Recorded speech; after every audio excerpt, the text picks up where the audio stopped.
రఘురాం నగర్ 23 డివిజన్లో నివాసం ఉంటున్న బాలయేసు అనే వ్యక్తి అవుట్సోర్సింగ్ ఉద్యోగం చేస్తూ జీవనం సాగిస్తున్నాడు. అయితే ఆయనకు నలుగురు పిల్లలు, వారిలో ఒక బాబుకి బ్రెయిన్ సమస్యతో మంచానికే పరిమితమై ఉంటున్నాడు. వారి కుటుంబం ఆర్థిక ఇబ్బందులతో ఉండడాన్ని గమనించిన గుంటూరు పార్లమెంట్ ప్రధాన కార్యదర్శి లాం నవమి గారు వారి కుటుంబాన్ని ఎమ్మెల్యే గల్లా మాధవి గారి దృష్టికి తీసుకెళ్లడం జరిగింది. అదే విషయాన్ని గల్లా మాధవి గారు అసెంబ్లీలో ప్రస్తావించడం చాలా ఆనందంగా ఉంది అన్నారు.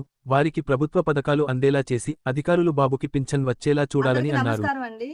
ఈ రోజు గుంటూరు పశ్చిమ నియోజకవర్గం ఎమ్మెల్యే గల్లా మాధవి గారు అసెంబ్లీలో అవుట్ స్పోర్ట్సింగ్ గురించి ఒక సందర్భంలో మాట్లాడారు.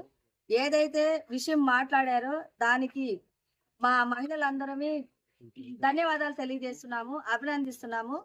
గుంటూరు పశ్చిమ నియోజకవర్గం 23వ డివిజన్ నుంచి 164వ బూత్ ఇన్ఛార్జి నేను.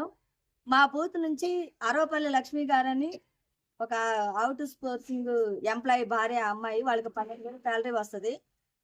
10వ నెల 2005 సంవత్సరంలో అంటే 10వ నెల నేను ఆ సమస్యని గల్లా మాధవి గారి దృష్టికి తీసుకెళ్లాను.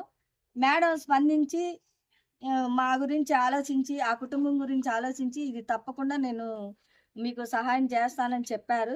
అలాగే ఈరోజు అసెంబ్లీలో మాట్లాడటం జరిగింది. మేమందరం చాలా హ్యాపీగా ఫీల్ అయ్యాం. అట్లాగే 2,000 మంది మన గుంటూరు నుంచి, ఆ తర్వాత లక్షల్లో ఉన్నారు అని తెలియజేశారు. ఇట్లాంటి కుటుంబాలకి మార్గదర్శంగా మేడం గారు చాలా సహాయపడుతున్నారు. వీళ్ళకి ఈమె 4 ఆడపిల్లలు, ఒక బాబు. ఆ బాబు బ్రెయిన్ సమస్యతో బాధపడుతున్నాడు. పెన్షన్ పెట్టమని మేము అడిగాము. పేరుకి గవర్నమెంట్ ఎంప్లాయీ అయినా కూడా ఆమె 4 ఆడపిల్లతో సతమతం అవుతూ ఇళ్లలో పనిచేసుకుంటూ, ప్రభుత్వ పథకాలు అందక, ఇల్లు లేక, ఏది కూడా ఆవిడకి టిక్కో ఇల్లు కానీ ఏ అయినా సరే ఆవిడకి అయితే అర్హత లేకుండా అయిపోతా ఉంది ఎంప్లాయీ అవటం వల్ల.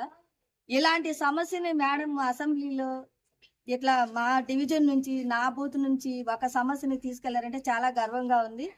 గల్లా మాధవి గారు గతంలో కూడా ఎన్నో సమస్యలు ఇట్లాగా ముందుకు తీసుకెళ్లారు. ఏ ఎమ్మెల్యే కూడా ఇలాంటి సమస్యని అక్కడ అసెంబ్లీలో మాట్లాడలేదు.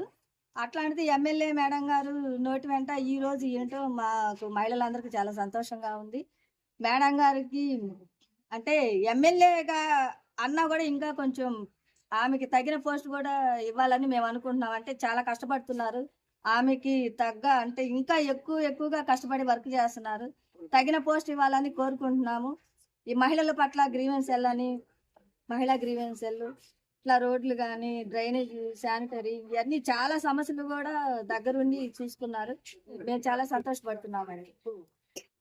మా సమస్యని పిల్లోడికి పింఛన్ గురించి అసెంబ్లీ దాకా వెళ్ళి మాట్లాడారు మేడం. మీకు ఎంతో ధన్యవాదాలు మేడం. మా సమస్యని అంతవరకు తీసుకెళ్ళి మాట్లాడినందుకు మాకు ఎంతో మీకు రుణపడి ఉంటాము. పిల్లోడు పింఛన్ వస్తే మాకు ఎంతో సాయం చేసిన వాళ్ళు అవుతారు మేడం. మమ్మల్ని ఎమ్మెల్యే వరకు తీసుకెళ్ళింది నవమి మేడమేనండి. ఆ మేడం గారే మాకు తీసుకెళ్ళి మాట్లాడి ఇలా అబ్బాయి దృష్టి మాట్లాడటం కూడా మేడం గారికి ధన్యవాదాలు మేడం.